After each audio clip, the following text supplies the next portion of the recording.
ಈಗ ಪ್ರಾರಂಭ ಆಗಿದೆ ಕಾಂಗ್ರೆಸ್ ಅಲ್ಲಿ. ಈಗ 7 ಜನ ಕಾತಿದ್ದಾರೆ, ಟವಲ್ ಹಾಕೊಂಡು 7 ಜನ ಕಾತಿದ್ದಾರೆ. ಅವ್ರು ಹೇಳಕ್ ಮುಂಚೆ ಆ 7 ಜನನು ಕೂಡ ನೀವು ರಾಜೀನಾಮೆ ಕೊಡಿ ಅಂತ ಹೇಳಕ್ ಮುಂಚೆ ರಾಜೀನಾಮೆ ಕೊಟ್ರೆ ನಿಮ್ಗೆ ಗೌರವ ಬರ್ತದೆ.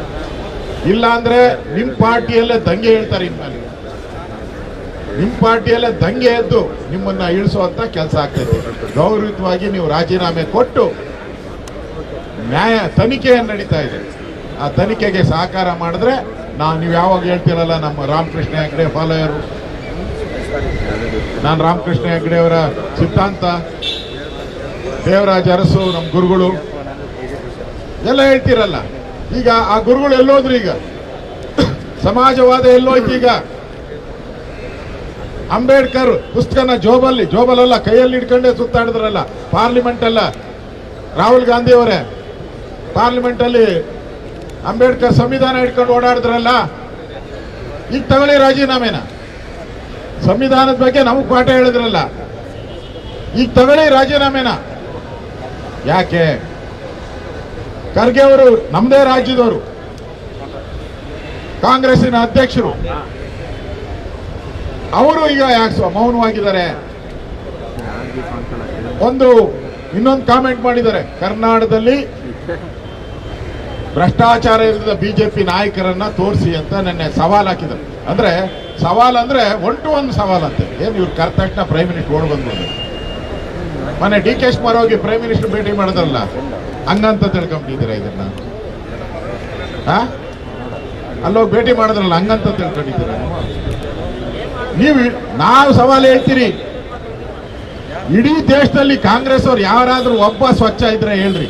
ಇಡೀ ದೇಶದಲ್ಲಿ ನಾನು ಹೇಳ್ತಾ ಇರೋದು, ಕರ್ನಾಟಕ ಬೇಡ, ಇಡೀ ದೇಶದಲ್ಲಿ ಯಾರಾದ್ರೂ ಸ್ವಚ್ಛ ರಾಜಕಾರಣಿ ಕಾಂಗ್ರೆಸ್ ಅವರಿದ್ರೆ ಹೇಳಿ.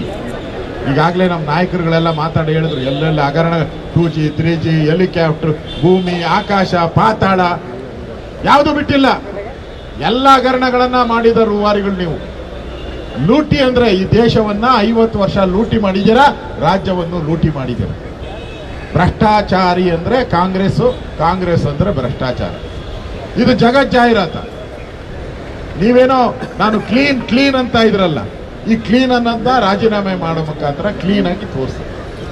ಇದು ಮತ್ತೆ ಇನ್ನೊಂದು ಮಾತು ಹೇಳಿದ್ದೀರಾ ಮೊನ್ನೆ ಪತ್ರಿಕಾ ಇದರಲ್ಲಿ, ಕೋರ್ಟ್ ಆದೇಶ ಮಾಡಿರುವಂತದ್ದು ಯಾವುದು 17A ಮಾತ್ರ, ಉಳಿದಂಥದ್ದು ಏನು ಮಾಡಿಲ್ಲ ಅಂತ. ಅಂದ್ರೆ ನನ್ನ ಪರವಾಗಿ ಬಂದಿದೆ ಅನ್ನೋಕೆ ಜನಕ್ಕೆ ಬಿಂಬಿಸೋದು. ನನ್ನ ಪರವಾಗಿ ಹಂಗಾರೆ ಸ್ವಾಗತ ಮಾಡಿ, ಕೋರ್ಟ್ ಆದೇಶವನ್ನ ಸ್ವಾಗತ ಮಾಡಿ, ನನ್ನ ಪರವಾಗಿ ಬಂದಿದೆ ಅಂತೇಳಿ ಸ್ವಾಗತ ಮಾಡಿ.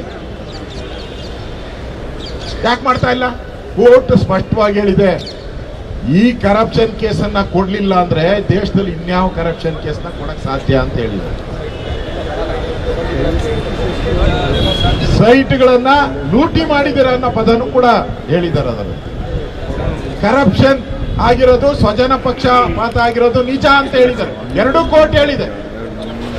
ಕುಟುಂಬಕ್ಕೆ ಬೆನಿಫಿಟ್ ಆಗಿದೆ ಅಂತಾನು ಹೇಳಿದ್ದಾರೆ. ಇವೆಲ್ಲನೂ ಕೂಡ ಕೋರ್ಟ್ ಆದೇಶದಲ್ಲೇ ಸ್ಪಷ್ಟವಾಗಿದೆ. ನಾನು ಹೇಳುವಂಥದ್ದು, ಆಯ್ತು ಸ್ವಾಮಿ, ನಿಮ್ಗೆ ಇನ್ನೆಲ್ಲಿ ಬೇರೆ ಆಪ್ಷನ್ ಏನಿದೆ? ಇವತ್ತು ಈ ರಾಜೀನಾಮೆ ಕೊಡೋದು ಬಿಟ್ಟು ಬೇರೆ ಆಪ್ಷನ್ ಏನಿದೆ? ದೇಶದಲ್ಲಿರುವಂತ ದೊಡ್ಡ ಲಾಯರ್ ಅವರೇ, ಯಾರು? ಸಿಂಘ್ವಿ ಅವರು, ಅಭಿಷೇಕ್ ಸಿಂಘ್ವಿ ಅವರು, ಅವರೇ ದೊಡ್ಡ ಲಾಯರು. ಕಾಂಗ್ರೆಸ್ ಪಾಲಿಗೆ ಅವರೇ ಆಪತ್ ಬಾಂಧವ. ಅವರೇ ಬಂದು ವಾದ ಮಾಡಿದ್ಮೇಲೆ ಇನ್ನೆಲ್ಲಿ ಹೋಗ್ತೀರಾ ನೀವು? ಯಾವುದೇ ಕೋರ್ಟ್ಗೆ ಹೋದ್ರೆ ಅದೇ ವಾದ ತಾನೇ ಮಾಡೋದು. ಬೇರೆ ವಾದ ಏನಿದೆ ನಿಮ್ಮ ಹತ್ರ? ಬೇರೆ ವಾದನೂ ಮಾಡಕ್ ನಿಮ್ಮ ಹತ್ರ ಏನೂ ಇಲ್ಲ.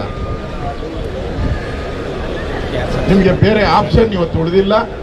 ರಾಜೀನಾಮೆ ಕೊಟ್ಟು, ಹೇಗೆ ನೀವು ಹೇಳಿದ್ರಿ, ಯಡಿಯೂರಪ್ಪನವರು ವಿಚಾರ ಬಂದಾಗ, ಜನಾರ್ದನ್ ರೆಡ್ಡಿ ವಿಚಾರ ಬಂದಾಗ, ಬೇರೆ ಬೇರೆ ವಿಚಾರಗಳು ಬಂದಾಗ, ಈಶ್ವರಪ್ಪನವ್ರ ವಿಚಾರ ಬಂದಾಗ ರಾಜೀನಾಮೆ ಕೊಟ್ಟು ತೊಲಗಿ ಅಂತ ಹೇಳಿದ್ರಲ್ಲ, ಇದೇ ಮಾತನ್ನ ಕೇಳ್ತಾರೆ. ಮೊನ್ನೆ ಪ್ರೆಸ್ ಮೀಟಲ್ಲಿ ನೀವು ಮತ್ತೊಂದು ಹೇಳಿದಿರ, ನನ್ನ ಹಿಂದೆ MLAಗಳಿದ್ದಾರೆ, MLCಗಳಿದ್ದಾರೆ, ಲೋಕಸಭಾ ಸದಸ್ಯರಿದ್ದಾರೆ, ಒತ್ತಿ ನಮ್ಮ DCM ಕೂಡ ಇದ್ದಾರೆ ಅಂತ. ಎಲ್ಲ ದಾಖಲೆಗಳು ಯಾರು ಕೊಟ್ಟರು ಅಂತ ಆಮೇಲೆ ಸರ್ಚ್ ಮಾಡಿ ನೀವು ಯಾರು ಈ ದಾಖಲೆಗಳು ಸರ್ಕಾರಿ ದಾಖಲೆಗಳು ಸಡನ್ ಕಟಾಕಟ್ ರಾಹುಲ್ ಗಾಂಧಿ ಹೇಳ್ತಾರಲ್ಲ, ಕಟಾಕಟ್ ಅಂತೇಳಿ ದಾಖಲೆಗಳೆಲ್ಲ ಹೆಂಗ್ ಸಿಕ್ತು ವಿರೋಧ ಪಕ್ಷಕ್ಕೆ? ನಾವು ಅಪ್ಲೈ ಮಾಡಿದ್ರೆ 6 ತಿಂಗಳು 1 ವರ್ಷ ಆದ್ರೂ ಕೊಡಲ್ಲ 6 ತಿಂಗಳಾದ್ರು ಹಂಗ್ ಕಟಾಕಟ್ ಅಂತ ಹೆಂಗೆ ದಾಖಲೆಗಳು ಸಿಕ್ತು ವಿರೋಧ ಪಕ್ಷದ ಕೈಲಿ? ಅಂದ್ರೆ ನೀವು ಪದ ಹೇಳ್ತಾ ಇದ್ದೀರಲ್ಲ, ಇಡೀ ರಾಜ್ಯದ ಜನ ನಮ್ ಜೊತೆ ಇದ್ದಾರೆ. ಕೊನೆಯಲ್ಲಿ ಯಾರೋ ಪಕ್ಕದಲ್ಲಿ ಹೇಳ್ಕೊಟ್ರು ಇಡೀ ರಾಜ್ಯದ ಜನ. ಆಯ್ತಪ್ಪ, ಪ್ರೂವ್ ಮಾಡ್ಬಿಡು. ಬಿಜೆಪಿ ಧರಣಿಯಿಂದ ಹಿಂಗೆ ನಾವು ವಾಪಸ್ ಇಲ್ಲಿಂದಾನೆ ಹಿಂಗೆ ವಾಪಸ್ ಹೋಗ್ತೀರಿ. ಇನ್ನೊಂದು ಪ್ರತಿಭಟನೆ ಮಾಡಲ್ಲ ನಿನ್ ವಿರುದ್ಧ, ಕಾಂಗ್ರೆಸ್ ವಿರುದ್ಧ ನೋ ಪ್ರತಿಭಟನೆ ಮಾಡಿ ಎಲೆಕ್ಷನ್. ನಿನ್ನಿಂದ ಇಡೀ ರಾಜ್ಯದ ಜನ ಅವರಲ್ಲ, 7 ಕೋಟಿ ಜನ ಅವರಲ್ಲ, 7 ಕೋಟಿ ನೀನೇ ಹೇಳಿರೋದು. ಇಡೀ ರಾಜ್ಯದ ಜನ ನನ್ನಿಂದ ಇದ್ದಾರೆ. 136 MLAಗಳಿದ್ದಾರೆ ಎಲ್ಲ ಹೇಳಿದ್ರಲ್ಲ, ರಾಜ್ಯದ ಜನ ಇದ್ದಾರೆ. ಆಯ್ತು, ಪ್ರೂವ್ ಮಾಡಿ. ನಿಮ್ಗೊಂದು ಅವಕಾಶ, ಇಡೀ ರಾಜ್ಯದ ಜನ ನಿಮ್ ಜೊತೆ ಇದ್ದಾರೆ ಅಂತ ಪ್ರೂವ್ ಮಾಡ್ಬಿಡಿ. ಯಾವ ರೀತಿ ರಾಮಕೃಷ್ಣ ಹೆಗಡೆ ಪ್ರೂವ್ ಮಾಡಿ ರಾಜೀನಾಮೆ ಕೊಟ್ಟೋದ್ರು. ಅವರು ಪಾರ್ಲಿಮೆಂಟ್ ಅಲ್ಲಿ ಸೋತಾಗ ಅವರು ರಾಜೀನಾಮೆ ಕೊಟ್ಟೋದ್ರು, ನನ್ನಿಂದ ಬೆಂಬಲ ಇಲ್ಲ ಅಂತ. ನೀವು ಇವತ್ತು ವಿಸರ್ಜನೆ ಮಾಡಿ ನನ್ನಿಂದ ಇಡೀ ರಾಜ್ಯದ ಜನ ಅವರಂತ ತೋರಿಸ್ಬಿಟ್ರೆ ಬಿಜೆಪಿ ನಿನ್ನ ವಿರುದ್ಧ ಪ್ರತಿಭಟನೆ ಮಾಡಲ್ಲ ಏನ ರೆಡ್ಡಿ ಅವರೇ? ಹಾ, ನೀವು ಇನ್ನೂ ಅನೌನ್ಸ್ ಮಾಡಕ್ ಹೋಗಕ್ ಮುಂಚೆ 136ರಲ್ಲಿ 135 ಜನ ಖಾಲಿ ಔಟಿರ್ತಾರೆ. ನೀವು ಅನೌನ್ಸ್ ಮಾಡ್ತೀನಿ ಅಂತ ಹೋದ್ರೆ, ರಿಸಾಲ್ವ್ ಅಂತ ಹೋದ್ರೆ 136ರಲ್ಲಿ 135 ಜನ ಹಿಂದೆ ತಿರುಗಿ ನೋಡೋದ್ರಲ್ಲಿ ಓಡಬಿಟ್ಟಿರ್ತಾರೆ. ಜಮೀರು ಇರಲ್ಲ, ಮಾದೇವಪ್ಪನೂ ಇಲ್ಲ, ಕಾಕಾ ಪಾಟೀಲು ಇಲ್ಲ. ಅದರಿಂದ ನಿಮ್ಗೆ ಇಡೀ ರಾಜ್ಯದ ಜನ ಬೆಂಬಲ ಇಲ್ಲ. ರಾಜ್ಯದ ಜನ ಇವತ್ತು ಕಾಂಗ್ರೆಸ್ ಅಂದ್ರೆ ಭ್ರಷ್ಟಾಚಾರ. ಯಾಕಪ್ಪ ಇವ್ರನ್ನ ಆಯ್ಕೆ ಮಾಡಿದ್ರಿ? ಡೆವಲಪ್ಮೆಂಟು ಇಲ್ಲ, ಅಭಿವೃದ್ಧಿ ಅನ್ನೋದು ಕನಸು ಮಾತಾಡ್ಬಿಟ್ಟಿದೆ, ಲೂಟಿ ಹೊಡಿತಾ ಇದ್ದಾರೆ. ಇದು ಜಗತ್ ಜಾಹೀರಾತು ಆಗಿರೋದು. ಇಂಥ ಸಂದರ್ಭದಲ್ಲಿ ನಾವು ಈ ಸರ್ಕಾರ ವಿಧಾನಸೌಧದಲ್ಲಿ ಕುಳಿತುಕೊಂಡು ಕ್ಯಾಬಿನೆಟ್ ಮೀಟಿಂಗ್ ಮಾಡಕ್ಕೂ ಅಧಿಕಾರ ಇಲ್ಲ. ಇವತ್ತು ಆ ಯೋಗ್ಯತೆಯನ್ನ ಕಾಂಗ್ರೆಸ್ ಈ ಸರ್ಕಾರ ಕಳ್ಕೊಂಡಿದೆ. ಅದರಿಂದ ಸಂವಿಧಾನ ವಿರೋಧಿಯಾದಂತ ಒಂದು ನೀತಿಯನ್ನ ಈ ವಿಧಾನಸೌಧ ಕೆಂಗಲ್ ಹನುಮಂತಯ್ಯನವರು ಕಟ್ಟಿದಂತ ವಿಧಾನಸೌಧದಿಂದ ಆಗೋದು ಬೇಡ. ಸತ್ಯಮೇವ ಜಯತೆ, ನ್ಯಾಯಾಲಯ ನಮಗೆ ಸತ್ಯಮೇವ ಜಯತೆ, ನ್ಯಾಯಾಲಯನೇ ತೀರ್ಪೇ ನಮಗೆ ಸತ್ಯಮೇವ ಜಯತೆ. ಅದಕ್ಕೆ ನ್ಯಾಯಾಲಯದ ತೀರ್ಪು ಬಂದಿದೆ, ಸತ್ಯಕ್ಕೆ ಜಯ ಸಿಕ್ಕಿದೆ. ಅದಕ್ಕೋಸ್ಕರ ಈ ವಿಧಾನಸೌಧಕ್ಕೆ ಇವತ್ತು ನಾವು ಹೊರಡ್ತಾ ಇದ್ದೀರಿ. ಹೀಗಾಗಿ ವಿಧಾನಸೌಧಕ್ಕೆ ಪ್ರತಿಭಟನೆಯನ್ನ ನಾವು ಮಾಡ್ತಾ ಇದ್ದೀರಿ. ರಾಜೀನಾಮೆ ಕೊಡೋದೊಂದೇ ನಿಮ್ಮ ಆಪ್ಷನ್ ಅನ್ನೋ ಮಾತನ್ನ ನಾವು ಹೊರಡ್ತಾ ಇದ್ದೀವಿ. ಎಲ್ಲರೂ ಹೊರಡೋಣ.